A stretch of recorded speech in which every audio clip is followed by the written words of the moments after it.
من شر الشیطان اللعین الرجیم بسم اللہ الرحمن الرحیم۔ ناظرین السلام علیکم ورحمۃ اللہ وبرکاتہ۔ میں عقیل طور ابھی آپ کے ساتھ ایک مرتبہ پھر سے پیغام خطبہ فدق لے کر خدمت میں آپ کی حاضر ہوا ہوں، اور آج یہ ہمارا نواں ایپیسوڈ ہے جو مسلسل آپ کی خدمت میں پیش کیا جا رہا ہے، اور ہم گفتگو کر رہے ہیں جناب سیدہ عالمیان جب تشریف لے جاتی ہیں اپنے گھر سے اور فدق کے لیے غاصبین فدق کے سامنے کھڑے ہو کر شہزادی سلام اللہ علیہ نے جو خطبہ ارشاد فرمایا ہے، اسی خطبے کی شرح، اسی خطبے کا ترجمہ، اسی خطبے کی تفصیل حجت الاسلام المسلمین علی جناب مولانا محمد اسلم صاحب قبلہ رئیس شیعہ علماء بورڈ کی زبانی آپ حضرات کی خدمت میں پیش کیا جا رہا ہے۔ پہلے ہم کچھ سوالات کرتے تھے اور ان سوالات کے جوابات آقا کی طرف سے دیے جاتے تھے، مگر اب چونکہ فقط اور فقط خطبہ ناظرین کی خدمت میں پیش کرنا ہے، اس لیے فقط اور فقط خطبے کی ایک جھلک یا اس کی کوئی ایک خاص بات آپ حضرات کی خدمت میں پیش کروں گا، اور اس کے بعد آپ کے مہمان، آپ کے گیسٹ آپ کے سامنے ہوں گے،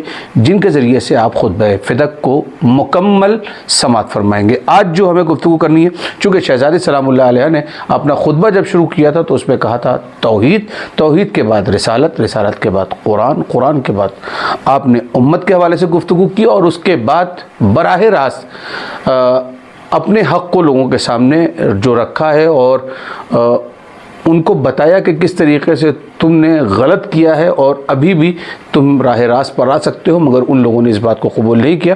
شہزادی سلام اللہ علیہ مزید اسی سلسلے کو آگے بڑھاتے ہوئے فدق کی جاگیر کے حوالے سے گفتگو کرتے ہوئے غاصبان فدق سے سیدہ عالمیان براہ راست خطاب کر رہی ہیں اور آیات قرآنی سے ثابت کرتی ہیں کہ فدق ہمارا ہی حق ہے۔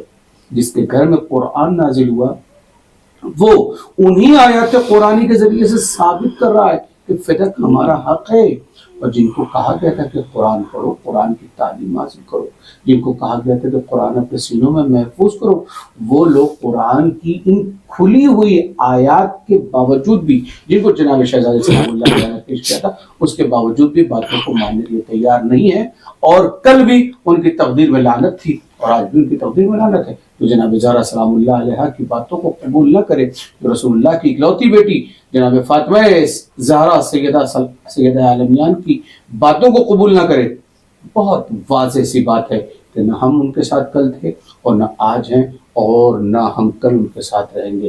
ہم شہزادی کے ساتھ کل بھی تھے، ہم شہزادی کے حق کے ساتھ آج بھی ہیں، اور ہم شہزادی کے حق کے ساتھ آخر تک رہیں گے، یہاں تک کہ روز محشر شفاعت شہزادی سلام اللہ علیہ ہمارا مقدر ہوگی۔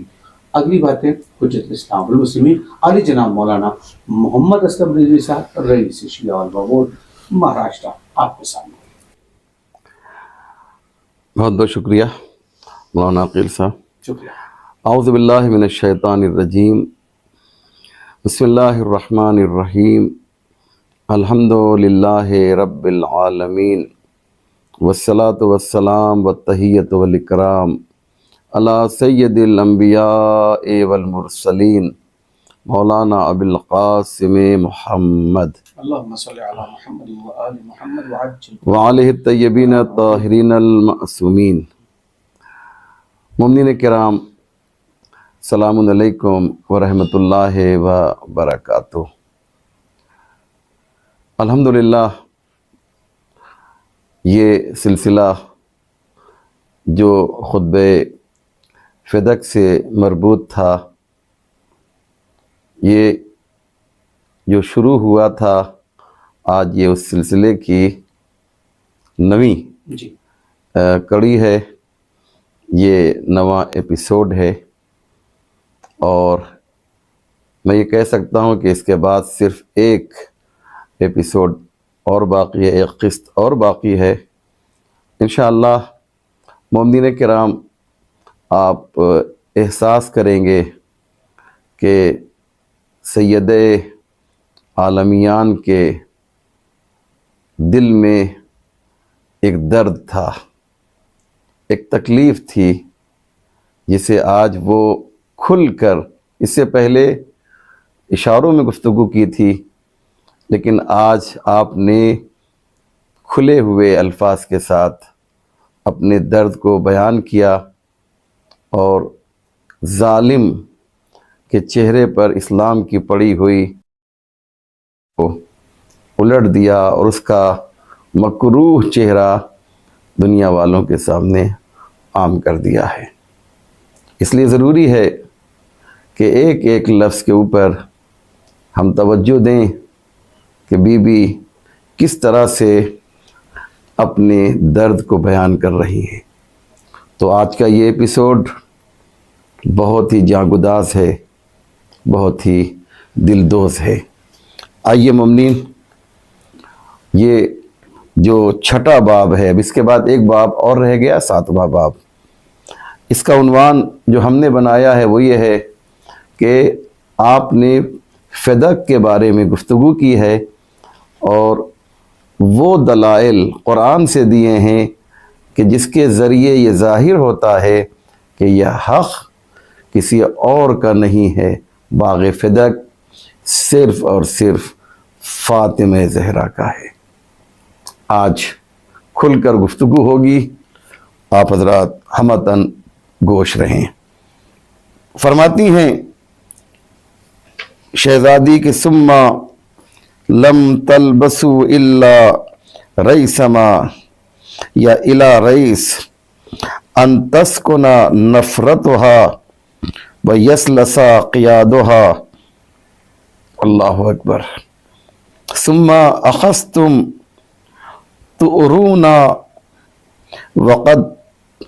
وقدتها وتهيجون جمرتها وتستجيبون لهتاف الشيطان الغوي وإطفاء أنوار الدين الجلي وإخماد سنن النبي الصفي تسرون حسوا في ارتغاء۔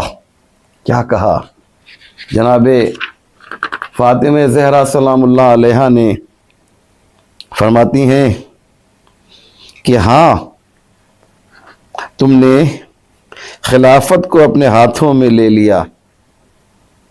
خطبہ شقشقیہ اگر آپ کو یاد ہوگا تو اسے سماعت فرمائیں گے تو انشاءاللہ آج کی بہت سی باتیں واضح ہو جائیں گی۔ میرے پاس وقت نہیں ہے کہ میں اس خطبے کے بارے میں جو مولا کائنات نے بیان کیا تھا اس کا ذکر کروں۔ ہاں، تم نے ناقہ خلافت کو اپنے ہاتھوں میں لے لیا، تم نے اتنا بھی نہ صبر کیا کہ وہ رام ہو جائے اور تمہارے سامنے تسلیم ہو جائے۔ کیا کہا؟ ایک ناقہ جب رام ہو جاتا ہے تو وہ اپنے مالک کا مطیع و فرما بردار ہوتا ہے، لیکن اگر وہ غضبناک ہو اور رام نہ ہو تو وہ اس مالک کے اختیار میں نہیں رہتا۔ جناب فاطمہ کیا فرما رہی ہیں؟ تم نے اتنا بھی صبر نہ کیا کہ خلافت کا یہ ناقہ رام ہو جائے، ابھی تو وہ تمہارے کنٹرول میں بھی نہیں آیا ہے۔ یعنی بتانا چاہتی ہیں ایسی چیز کو تم نے لیا ہے کہ جو تم کو خود جو ہے تمہارا اس پر اختیار نہیں ہے۔ وہ ناقہ جو غضبناک ہو چکا ہو، جو بھڑکا ہوا ہو، وہ مالک کے اختیار میں نہیں ہوتا۔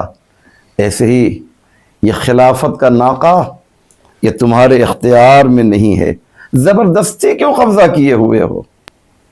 زبردستی تم نے طاقت کے بل پہ کیوں قبضہ کر لیا ہے؟ دیکھیے اصطلاح کتنی خوبصورت ہے۔ تم نے اتنا بھی صبر نہ کیا کہ وہ رام ہو جائے اور تمہارے سامنے تسلیم ہو جائے، تم نے یکایک فتنے کی آگ روشن کر دی ہے، فتنے کی آگ بھڑکا دی ہے، اور جب آگ بھڑکتی ہے تو اس کے شعلے بلند ہوتے ہیں، اور یہ شعلہ جو ہے اس کو تم نے ہوا دی ہے۔ یعنی کیا مقصد؟ آگ ایک جگہ سے دوسری جگہ جا رہی ہے، یہ سب تمہاری وجہ سے ہو رہا ہے۔ گمراہ کرنے والے شیطان کی بات مان لی ہے۔ کیا کہنا چاہتی ہیں شہزادی؟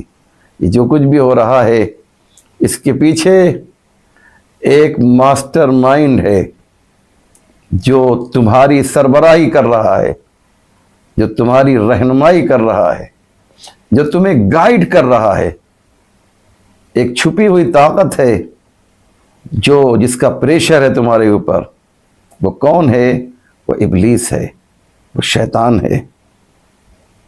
گمراہ کرنے والے شیطان کی بات مان لی، دین حق کے روشن نور کو خاموش اور پیغمبر اکرم صلی اللہ علیہ وآلہ وسلم کی پاکیزہ سنت کو مٹانے لگے اور دودھ کے جھاگ کا بہانہ بنا کر سب کا سب چپکے چپکے پی گئے۔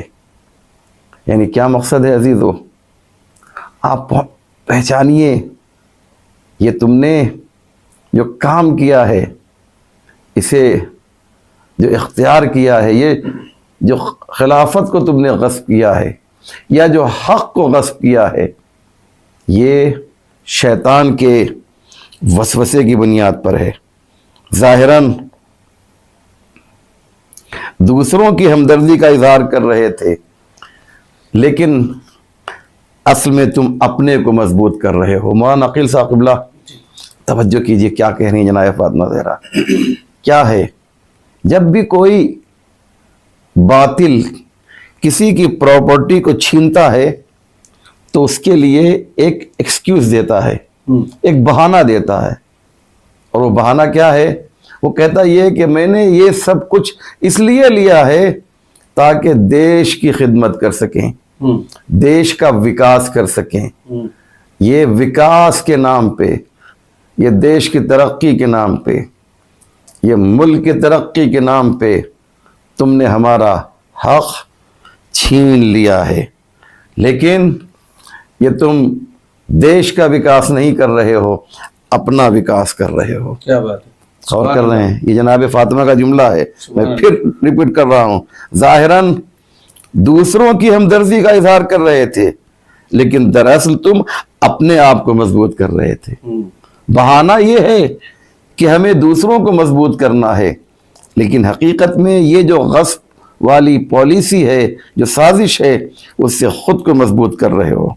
تم پیغمبر اکرم کے خاندان اور ان کی اولاد کو گوشہ نشین کرنے کے لیے طاق میں بیٹھے تھے، تو منتظر تھے کہ ہم کو گوشہ نشین کر دیا جائے۔ ہم نے بھی صبر ہی کو بہتر جانا، لیکن اس طرح جیسے کسی پر تلوار ہو، کسی کے گلے پر تلوار ہو اور سینے پر نیزہ ہو۔ وہ کیفیت انسان کی عجیب ہوتی ہے نا، ہے کہ سر پہ تلوار لٹک رہی ہو اور گلے کے پاس نیزہ ہو۔ اس انسان کی کیفیت کیا ہے؟ اس سے کہا جائے صبر کیا جائے تو ظاہر سی بات ہے وہ بالکل بے بس ہو جاتا ہے۔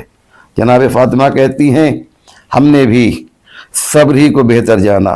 تعجب ہے، کیا بات ہے عزیز، سنیں، تعجب ہے تم یہ خیال کرتے ہو خداوند عالم نے ہمارے لیے کوئی میراث قرار نہیں دی ہے، کیونکہ انہوں نے صاف صاف کہہ دیا تھا نا کہ آپ جو ہے آپ کے پاس یہ جو باغ فدق ہے آپ کو میراث کے طور پہ نہیں ملے گا۔ تم کہتے ہو، تم یہ خیال کرتے ہو کہ خداوند عالم نے ہمارے لیے کوئی میراث قرار نہیں دی ہے اور ہمیں پیغمبر اکرم صلی اللہ علیہ وآلہ وسلم کی میراث نہیں ملے گی۔ جملہ سنیں عزیزو، کیا تم جاہلیت کے احکام کی پیروی کر رہے ہو؟ کیا مقصد ہوا؟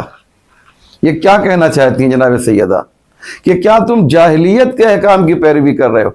ہم کو میراث سے روک رہے ہو اور کہہ رہے ہو کہ ہمیں میراث نہیں ملے گی۔ تم جو ہے جاہلیت کے احکام کی پیروی کر رہے ہو۔ کیا مقصد؟ زمانے جاہلیت میں لڑکیوں کو باپ کی طرف سے حقوق نہیں ملتے تھے، لڑکیوں کو میراث سے جو ہے محروم کر دیا جاتا تھا۔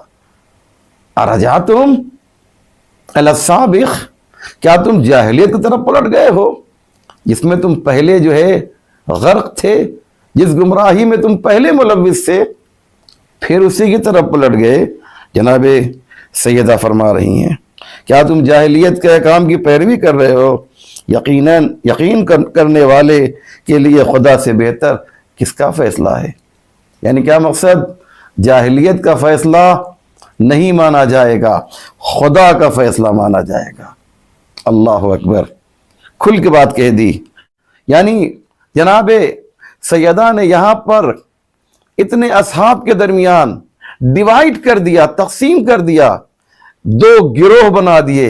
ایک وہ گروہ ہے جو جاہلیت کے فیصلے کی طرف چلا گیا ہے، اور ایک دوسرا مختصر سا گروہ ہے جو اللہ کے قانون کو مانتا ہے. جناب سیدہ نے کہا یہ وہ لوگ ہیں جو رجعوا الی السابق، جو جاہلیت کی طرف چلے گئے ہیں. سنیں عزیزو، اللہ اکبر، کیا تم ان مسائل کو نہیں جانتے؟ ہاں تم جانتے ہو، ایسا نہیں ہے کہ تم نہیں جانتے.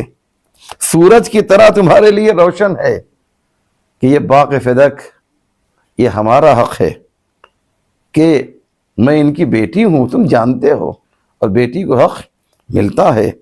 اے مسلمانوں، کیا میری میراث زبردستی لے لی جائے گی؟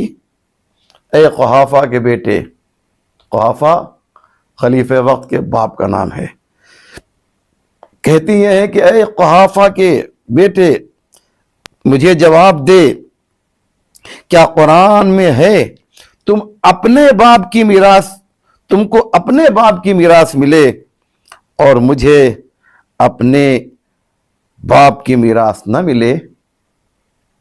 اللہ اکبر، کتنی غلط ہے یہ بات. جناب سیدہ کہتی ہیں کیا تم نے جان کر خدا کی کتاب چھوڑ دی ہے؟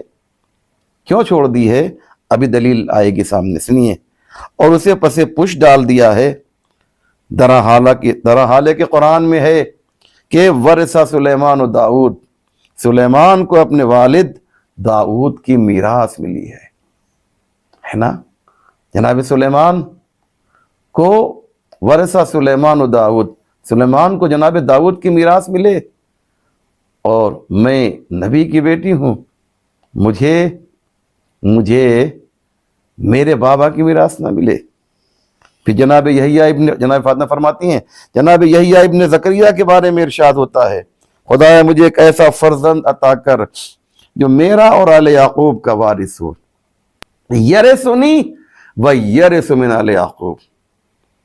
نیز یہ بھی ارشاد فرمایا کہ رشتہ دار میراث لینے میں غیروں پر فوقیت رکھتے ہیں. یعنی کیا مقصد؟ دور کا رشتہ دار بھی اگر ہے اور اس کا کوئی قریبی رشتہ دار نہیں ہے تو جو غیر ہیں ان پر رشتہ دار کو فوقیت حاصل ہے. میں تو بیٹی ہوں، میں تو نبی کی لخت جگر ہوں، میں تو جزء رسالت ہوں. اگر نبی کی بیٹی سمجھ کر مجھے میراث نہیں دے رہے ہو تو جزء رسالت تو سمجھتے ہو، اگر جزء رسالت نہیں سمجھتے ہو تو نبی کی بیٹی تو سمجھتے ہو. تم نے جو ہے کیوں ہمیں میراث سے محروم کر دیا؟ پھر فرمایا کہ خدا یہ بھی ارشاد فرماتا ہے کہ خداوند عالم تمہیں تمہارے فرزندوں کے بارے میں حکم دیتا ہے کہ لڑکوں کا حصہ لڑکیوں کے دگنا ہے. للذکر مثل حظ الانثیین، لڑکیوں کے مقابلے میں لڑکوں کو ڈبل ملتا ہے نا.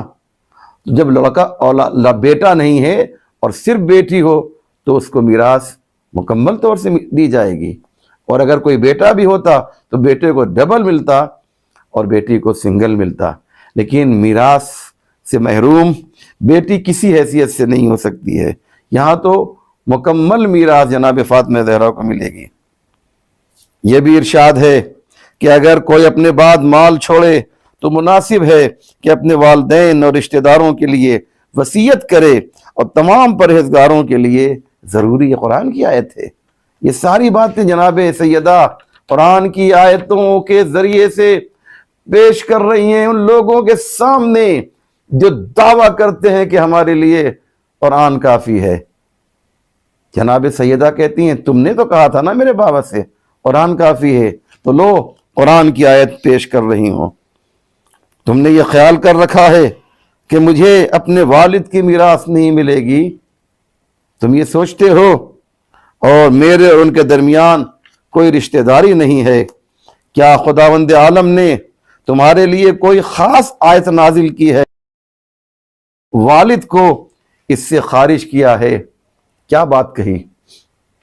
تم نے ایک حدیث پیش کی ہے کہ نحن معاشر الانبیاء لا نورث ما ترکنا صدقہ۔ تم نے ایک حدیث پیش کی، تم کہتے یہ ہو کہ ہم گروہ انبیاء جو ہیں وہ کسی کو میراث نہیں دیتے، ان کی میراث کسی کو نہیں ملتی ہے، نبی کی میراث جو ہوتی ہے وہ صدقہ ہوتی ہے۔ تم یہ کہتے ہو، تم نے قرآن کو چھوڑ دیا۔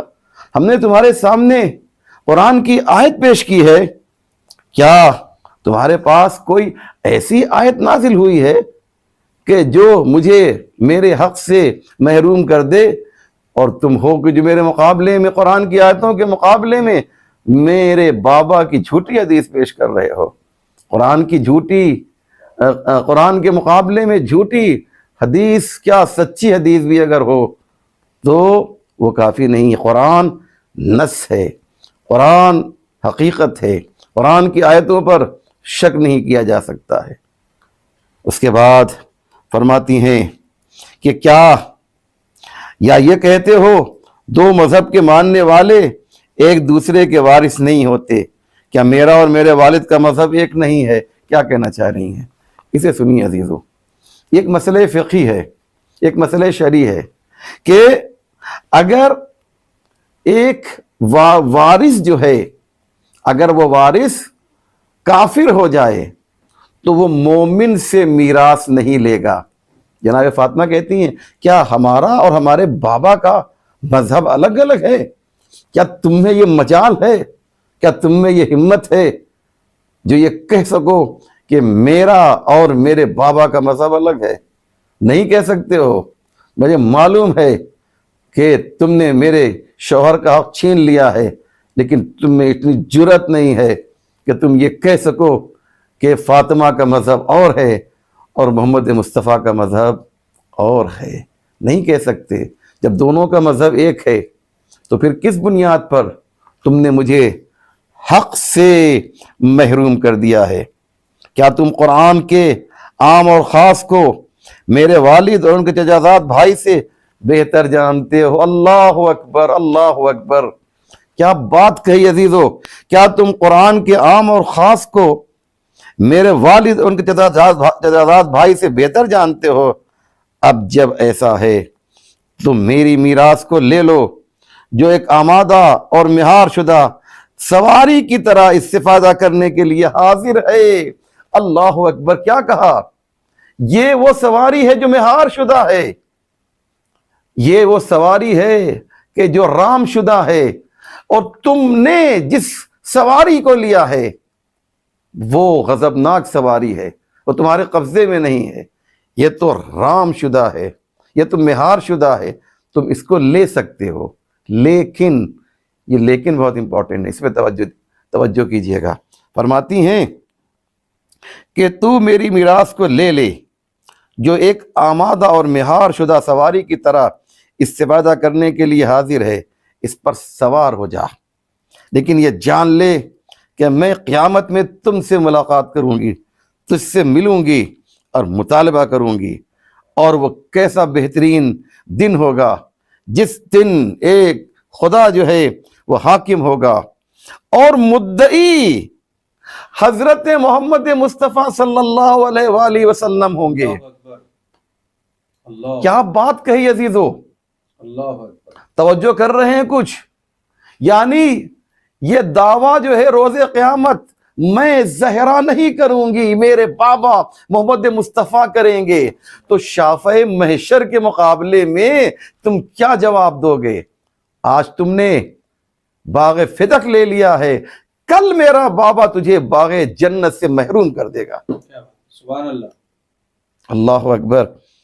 تو میری میراث کو لے لے، جو ایک آمادہ اور مہار شدہ سواری کی طرح استفادہ کرنے کے لیے حاضر ہے، اس پر سوار ہو جا، لیکن یہ جان لو کہ میں قیامت میں تم سے ملاقات کروں گی، تم سے مطالبہ کروں گی۔ وہ کیسا بہترین دن ہوگا جس دن خدا حاکم ہوگا اور مدعی جو ہیں پیغمبر اسلام ہوں گے۔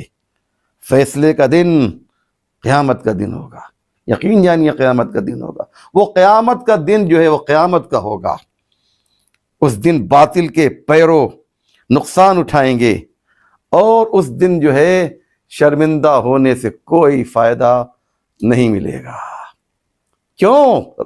قرآن کی آیت ہے، حدیث ہے کہ بہت سے لوگ وہاں پر جو ہے شرمندہ ہوں گے، کاش میں نے جو ہے یہ کام نہیں کیا. رب ارجعونی، اے میرے پروردگار ہمیں پھر دنیا میں پلٹا دے. قرآن کی آیت ہے یہ، مجھے دنیا میں پھر پلٹا دے. لعلی، اس طرح کی آیت ہے کہ میں کاش میں یا شاید میں عمل صالح انجام دے سکوں. بہت سے لوگ کہیں گے کہ ٹھیک ہے غلطی ہو گئی، ایک بار دنیا میں اور بھیج دے تاکہ یہ کام جو میں نے نہیں کیا ہے اسے میں کر سکوں. اس دن آواز آئے گی، آج عمل کا دن نہیں ہے، آج حساب کا دن ہے. ایک روایت سنیے، یہ جناب فاطمہ زہرا کا یہ جو ہے جو خطبے کا جو آخری حصہ ہے اسے سن لیجئے. اس دن شرمندہ ہونے سے کوئی فائدہ نہیں ہوگا.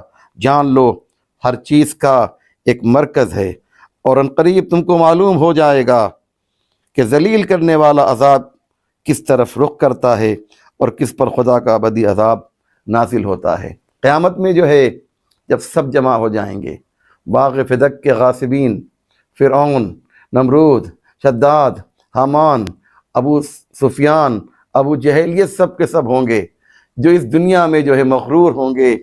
ایک آواز آئے گی، لمن الملک اليوم، آج کس کی حکومت ہے، آج کون حاکم ہے؟ کوئی جواب نہیں آئے گا. لمن الملک اليوم، تو خود ایک آواز آئے گی. جب کوئی جواب نہیں، اب فرعون بھی سر جھکائے ہوگا، نمرود بھی خاموش ہوگا، غاصبین فدق بھی خاموش کھڑے ہوں گے سر کو جھکائے ہوئے شرمندگی کی وجہ سے. تو پھر ایک جواب خود ہی آئے گا، للہ الواحد القہار، آج اس اللہ کی حکومت ہے جو واحد بھی ہے اور قہر نازل کرنے والا ہے. گویا یہ اشارہ کیا جائے گا کہ اب تم لوگوں پر قہر نازل کیا جائے گا. بی بی اسی طرح اشارہ کر رہی ہیں کہ اس دن اگر جب شرمندگی ہوگی تو شرمندگی کا کوئی فائدہ حاصل نہیں ہوگا. ناظرین، حجت الاسلام والمسلمین علیہ جناب مولانا محمد اسلم رضوی صاحب قبلہ، رئیس شیعہ علماء بورڈ مہاراشٹرا، مسلسل پیغام خطبہ فدق کے حوالے سے بہت ساری اہم معلومات اور بہت سارے ایسی باتیں اور بہت ساری ایسی چیزیں جس کا جاننا اور سمجھنا آپ کے لیے ضروری ہے وہ آپ کی خدمت میں پیش کر رہے تھے.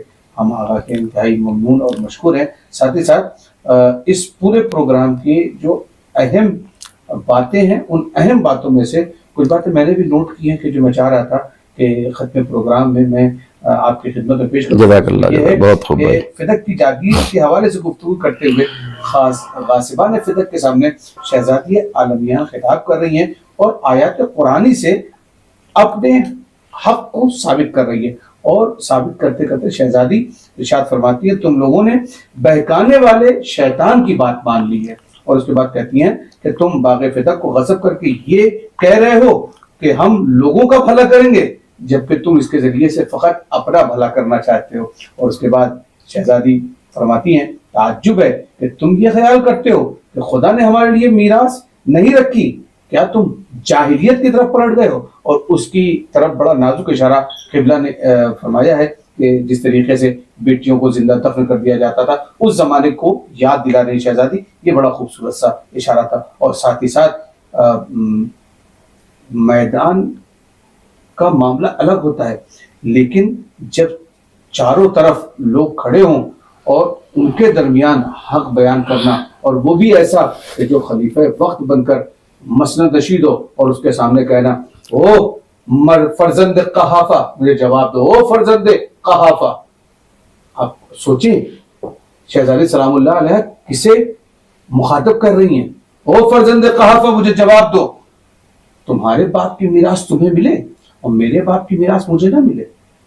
یہی وہ باتیں ہیں کہ جن کی وجہ سے آپ کے لیے لازم ہوتا ہے کہ اس ایپیسوڈ کو آپ مکمل دیکھیں اور غور سے سنیں. اور میں کہنا چاہتا ہوں کہ اور جو بھی اس کو سن رہا ہے کم سے کم 10 لوگوں کو فارورڈ کرے، اور ہر شخص اگر 10 لوگوں کو فارورڈ کرے گا تو ملٹیپلائی کرتے کرتے لاکھوں لوگوں تک پہنچ جائے گا اور ایک صدقہ جاریہ ہوگا. مجھے امید ہے کہ مومنین میری اس گزارش کو مانیں گے اور اسے سننے کے بعد 10 لوگوں کو فارورڈ کریں گے ہم انشاءاللہ۔ امید کرتے ہیں کہ آقا نے جو آپ سے گزارش کا اس کو تو ہم لوگ حکم سمجھیں گے کہ نیک باتیں ہیں، اچھی باتیں ہیں، اس کو 10 لوگوں کے ساتھ شیئر کریں، اپنے 10 احباب کو سینڈ کریں اس کو، اور یہ کہیں کہ اس خطبہ فتح کو ضرور سنو۔ ایام فاطمہ چل رہا ہے، کیا سن رہے ہو؟ بی بی زہرا کے بارے میں کیا تمہیں پتہ چل رہا ہے؟ بی بی زہرا کے وہ کلمات جو ان کے دہن اقدس سے صادر ہوئے، آیا تم نے وہ سنا کہ نہیں سنا؟ اس لیے نہیں سنا ہے تو ضرور سنو۔ مجھے اجازت دیجیے، میں عقیل ترابی انشاءاللہ آخری ایپیسوڈ میں پھر آپ کے ساتھ رہوں گا انشاءاللہ المستعان۔ تب تک کے لیے خدا حافظ۔